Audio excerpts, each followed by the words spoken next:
चलिए, स्वागत है आपका विनर्स एकेडमी प्रयागराज में। आज एक नए वीडियो के साथ जो सिंथेसिस का एडवर्ब और एडवर्बल फ्रेजेस हैं उससे रिलेटेड जितने भी क्वेश्चन हैं, यानी आपके क्वेश्चन 15 हैं, वो मैं आपको 15 सॉल्व कराऊंगा। तो आज हम लोग देखते हैं इस पे है क्या।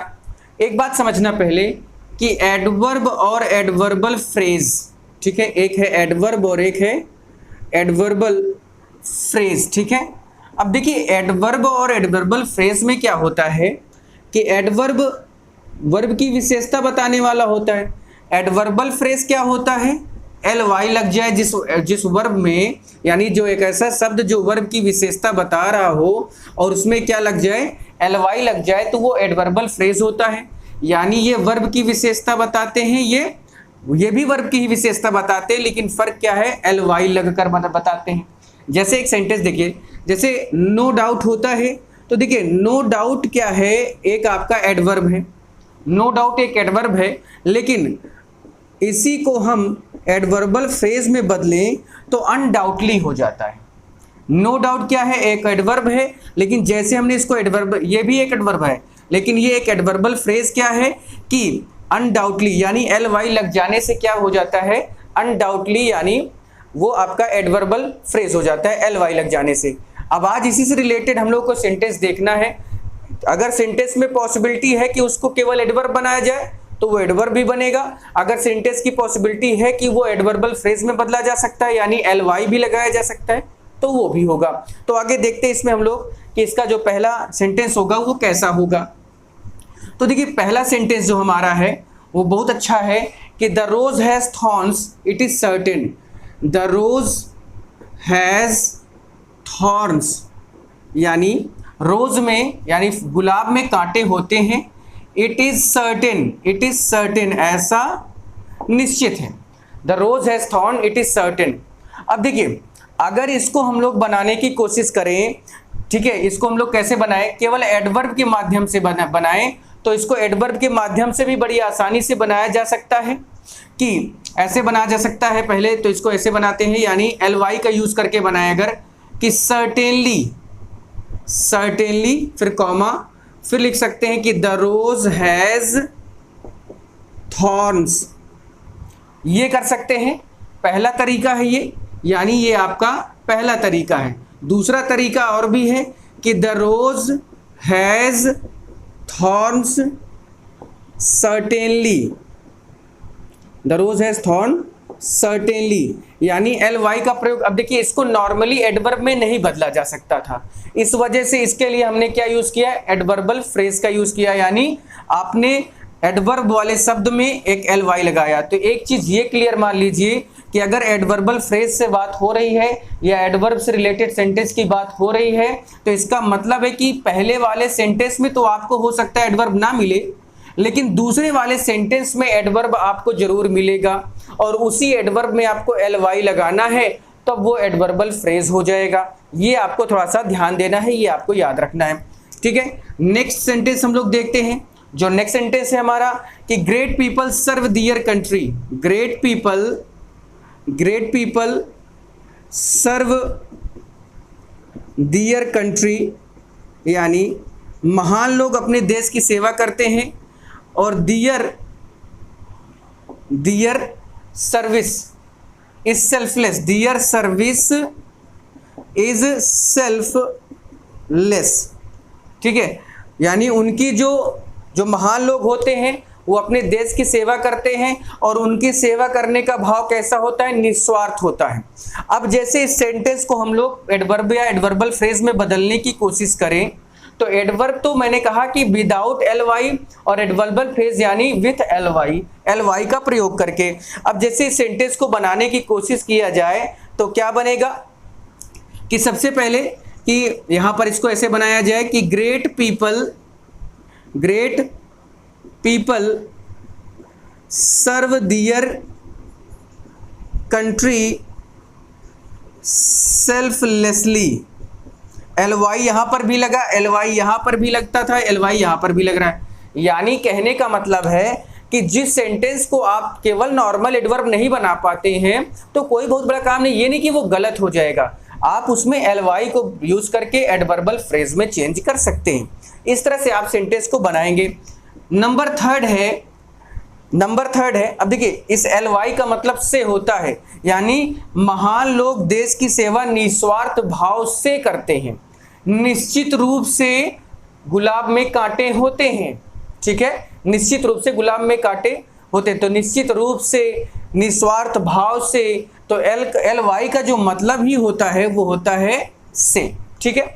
नेक्स्ट सेंटेंस में बढ़ते हैं।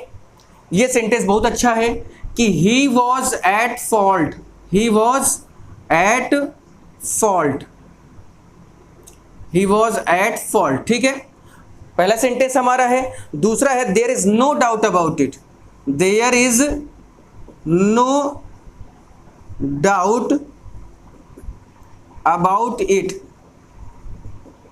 अब देखो ये सेंटेंस है, इस सेंटेंस को करने में थोड़ा मजा आएगा। पहले ये देखते हैं कि इसमें LY का यूज करके हम बनाएंगे या इसको दोनों तरीके से हम लोग बनाते हैं कि कैसे बनेगा। पहले इसका नॉर्मल एडवर्ब देखते हैं, जो नॉर्मल इसका एडवर्ब है, ठीक है। नॉर्मल एडवर्ब कैसा है कि जैसे he was at fault undoubtedly, no doubt को अनडाउट में चेंज किया गया, जस्ट उसका ही वर्ड है, नो डाउट अनडाउट, तो तभी हम LY का यूज कर सकते हैं। नो डाउटली नहीं कर सकते हैं, अबाउटली नहीं कर सकते हैं, इडली डोसा नहीं कर सकते हैं, नो नोली नहीं कर सकते। यानी आपको LY लगाना है तो नो डाउटली की जगह आप अनडाउटली करेंगे तो ज्यादा अच्छा है। या इसको एक तरह से और भी कर सकते हैं कि अनडाउटली, इसको एक तरह से और कर सकते हैं कि अनडाउटली, यानी शुरुआत में भी आप इसको क्या कर सकते हैं, रख सकते हैं कि undoubtedly comma he was at fault, he was at fault. आप इसको ऐसे भी कर सकते हैं। यानी 3 सेंटेंस आपने देखा, तो कहने का मतलब है कि ऐसा जो किताब में लिखा है कि अंतिम में LY का प्रयोग करते हैं, पहले नहीं करते हैं, तो ऐसा नहीं है। आप पहले भी यूज कर सकते हैं, लास्ट में भी यूज कर सकते हैं, क्योंकि एडवर्बल फ्रेज में सबसे पहले किताब में लिखा है कि एडवर्बल फ्रेज LY का प्रयोग करके बनता है। यदि एक वाक्य में कुछ शब्द मिलकर एडवर्ब का कार्य करते हैं तो उसे एडवर्बल फ्रेज कहते हैं, और यह विधि तब प्रयोग में लाई जाती है जब दोनों वाक्यों में से किसी एक वाक्य में मुख्य क्रिया की विशेषता बताई जा रही हो, है ना। तो इसको ऐसे ही समझना है, इसी तरह से करना है। ये आप याद रखेंगे तो बड़ा इंटरेस्टिंग है, आपके 1-2 नंबर क्लियर जरूर हो जाएंगे, ठीक है। आगे बढ़ते हैं हम लोग थोड़ा सा आगे बढ़ते हैं। तो अब देखिए नंबर नेक्स्ट हमारा जो नंबर क्वेश्चन 4 है उसके बारे में देखते हैं कि नंबर 4 कैसा है, उसमें क्या है। तो नंबर 4 देखिए, नंबर 4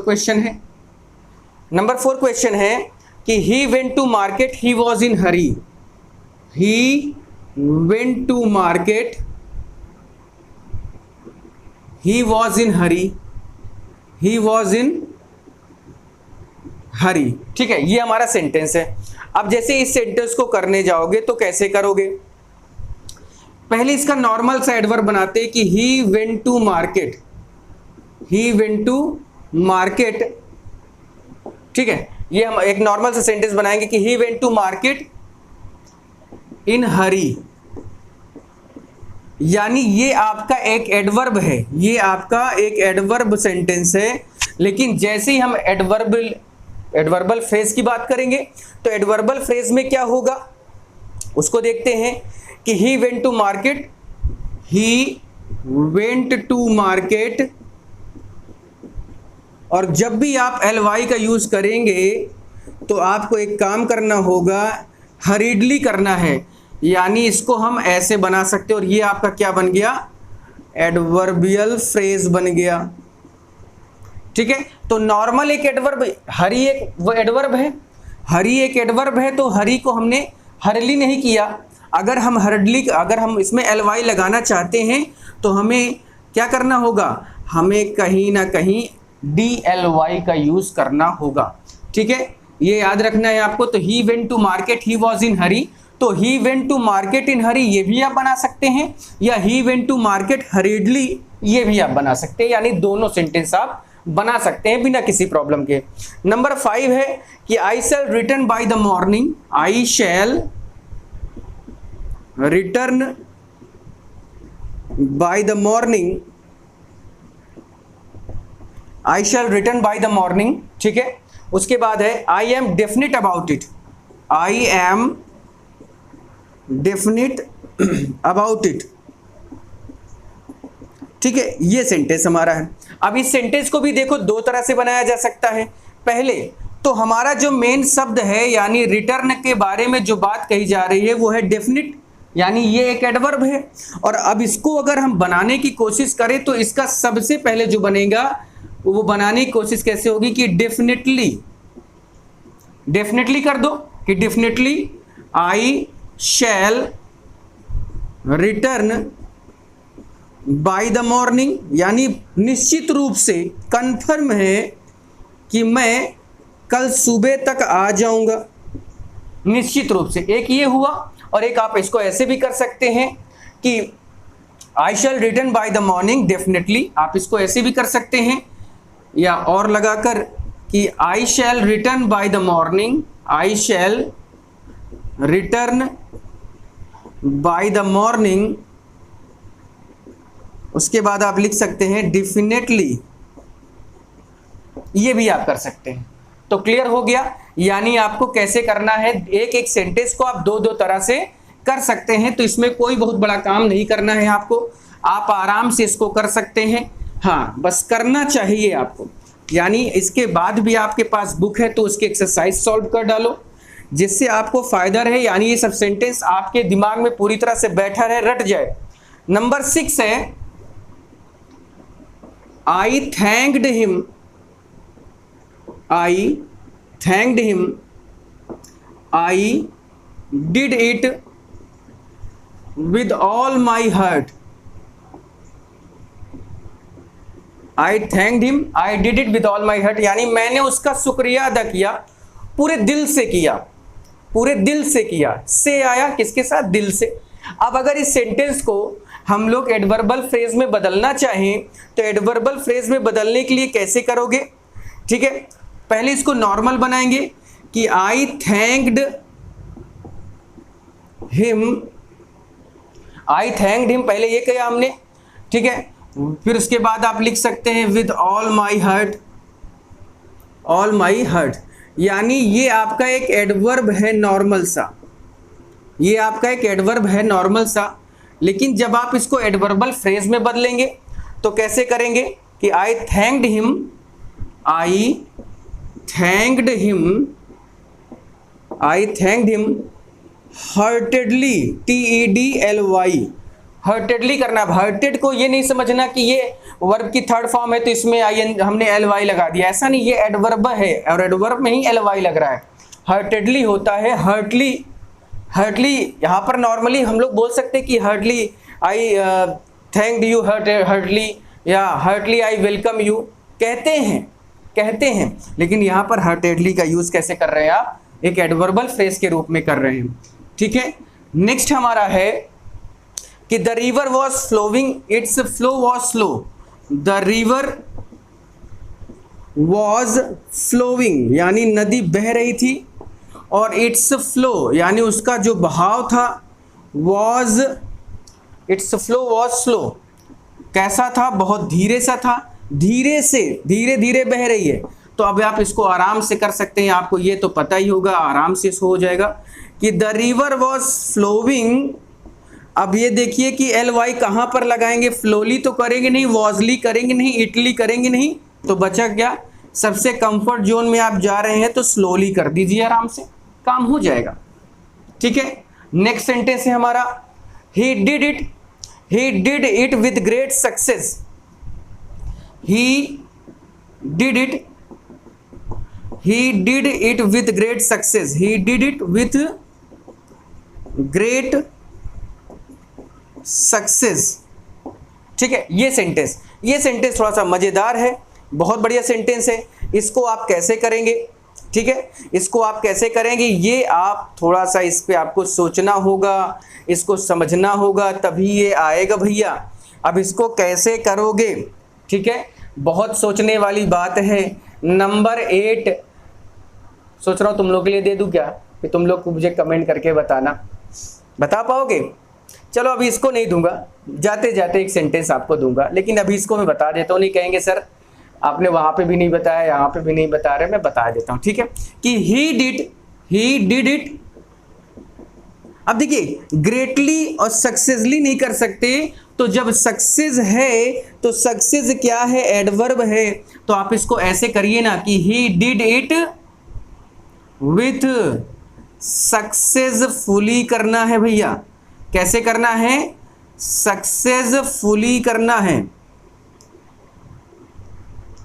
ठीक है, सक्सेसफुली करना है, ठीक है, समझ में आ गई बात कैसे करना है, कि ही डिड इट विथ सक्सेसफुली, यानी उसने पूरी तरह से अच्छे से उस काम को कर लिया है।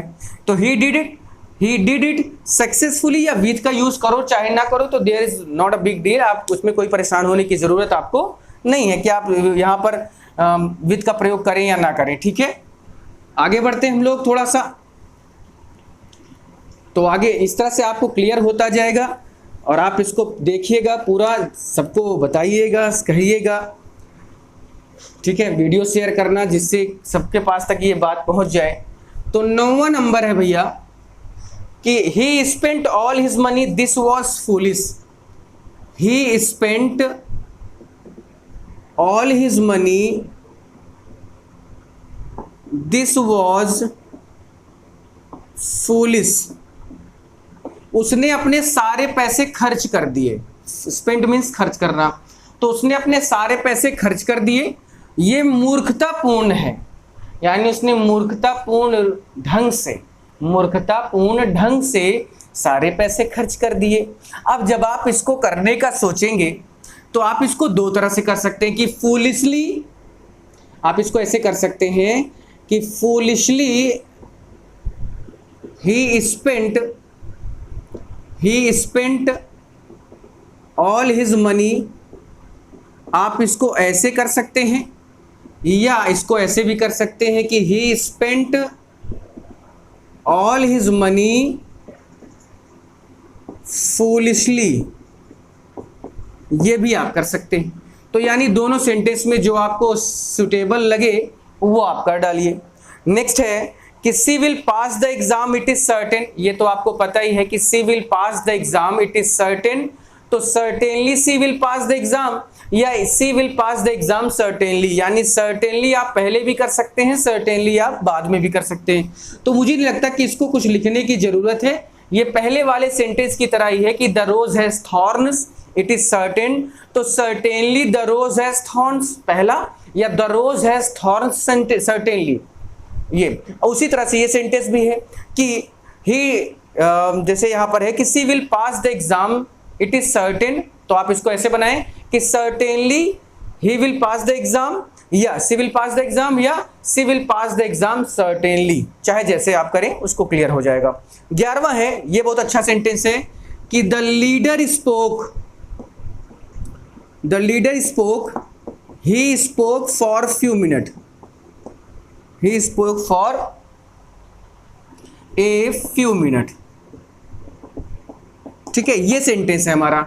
अब अगर इस सेंटेंस को तुम बनाने की कोशिश करोगे तो फ्यूली मिनट नहीं होता है, लोग यूज कर सकते हैं लेकिन कर्तन करना नहीं है। आप क्या बनाएंगे कि the leader spoke for a few minute, आप इसको ऐसे बनाएंगे, the leader spoke for a few minute, यानी लीडर कुछ देर तक बोला, तो यहां फ्यूली मिनट जैसी चीज ना लिखिए तो ज्यादा अच्छा है, ठीक है।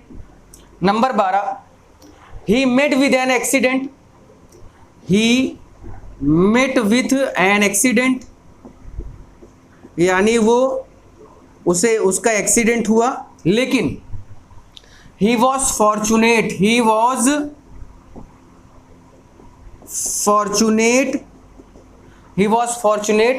टू escape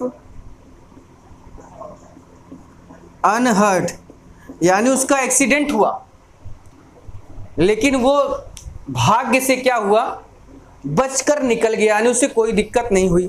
अब देखिए, तो पहला सेंटेंस है कि he met with an accident, वो उसका एक्सीडेंट हुआ, तो पहले वाले सेंटेंस में तो आपको एडवर्ब नहीं मिलेगा, लेकिन दूसरे वाले में मिलेगा, और दूसरे वाले में एडवर्ब है क्या भाई, अनहर्टली नहीं करना है, यानी आपको अगर एल वाई का यूज करना है then you have to use L Y in fortunate. तो आप अगर इस सेंटेंस को शुरू करते हैं तो फॉर्चुनेटली, फॉर्चुनेटली, ठीक है, क्या लिखेंगे?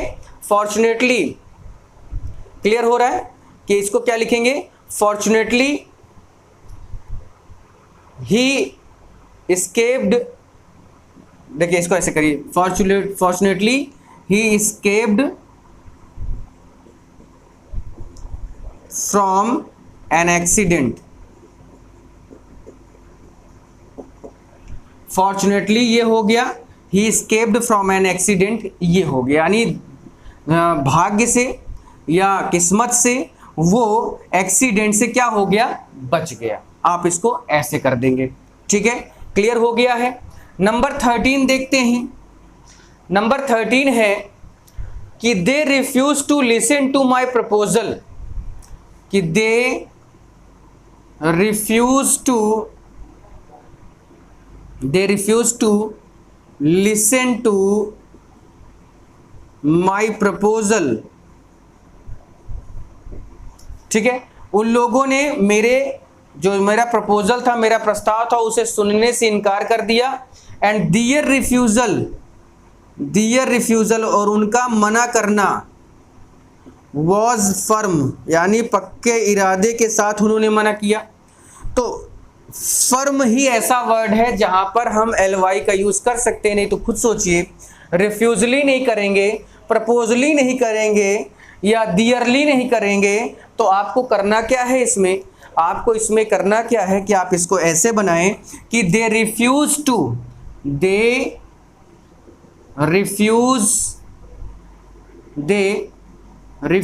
To listen to my proposal, और फिर लिख दें फर्मली। या आप इसको ऐसे भी कर सकते हैं कि firmly they refuse to listen to my proposal, आप इसको ऐसे भी कर सकते हैं, कोई दिक्कत नहीं होगी। तो देखिए, आई होप कि आपको समझ में आ रहा होगा, आप आराम से इस चीज को कर लेंगे और पूरी की पूरी एक्सरसाइज आप चाहेंगे तो आप सॉल्व कर सकते हैं, कोई दिक्कत आपको नहीं होगी, ठीक है। अब नंबर 14 की बारी है। नंबर 14 बहुत अच्छा है, 15 भी बहुत बढ़िया सेंटेंस है। देखते हैं नंबर 14 की बारी है। तो नंबर 14 कहता है कि this train runs, it speed is very fast. This train runs, it speed is very fast. मेरे बहुत सारे ऐसे बच्चे हैं, ठीक है, मेरे ऐसे बहुत सारे बच्चे हैं जो फास्ट को फास्टली में बदल देते हैं। लेकिन मैं आपको बता देता हूं कि भैया कभी भी एल वाई का अगर आप प्रयोग कर रहे हैं तो कभी भी ना फास्ट का फास्टली करना, ना हार्ड का हार्डली करना। यानी फास्टली नहीं होता, हार्डली नहीं होता। याद रखना इस चीज़ को, नहीं हमेशा सेंटेंस तुम्हारा गलत होता रहेगा। तो ये गलती नहीं करना है। कैसे करोगे इसको कि दिस ट्रेन रन्स, ठीक है, fast. This train runs fast या this train runs very fast कर दो, कोई दिक्कत नहीं है। तो यहाँ पर आप इसको वेरी फास्ट कर दो, लेकिन फास्टली मत करना, नहीं गड़बड़ हो जाएगा भाई। फास्टली नहीं, स्लोली होता है, फास्टली नहीं होता। नेक्स्ट है he kicked the player, he kicked the player, it was his intention to do so। अब ये सेंटेंस मैं आपके लिए छोड़े दे रहा हूं, आप इस सेंटेंस का जवाब कमेंट में जरूर देंगे। I hope and I wish कि आपको समझ में आ रहा होगा। तो प्लीज़ क्लास को शेयर करिएगा, लोगों को बताइएगा, समझाइएगा। Each and every exercise I will solve, sure है। और क्योंकि आज मैं लाइव आने की कोशिश मैंने ज़रूर की, लेकिन लाइव नहीं आ पाया क्योंकि उसकी कुछ टेक्निकल प्रॉब्लम जो मुझे नहीं पता, तो मैं इस चीज़ को सॉल्व करके कल आपसे लाइव क्लास में मिलूँगा। ठीक है, फिर चलता हूँ, आज के लिए इतना ही। और कल जहाँ तक है कि मैं चैप्टर पोइट्री का चैप्टर नंबर 1 यानी आपके लिए मैं कैरेक्टर ऑफ हैप्पी लाइफ का पूरा हिंदी एक्सप्लेनेशन आपके लिए करूँगा। तो स्टे विद अस और लाइक करें, शेयर करें, सब्सक्राइब करें, जिससे सभी तक ये चीज़ें पहुँचे और सबको इसका फ़ायदा मिले। चलिए, थैंक यू।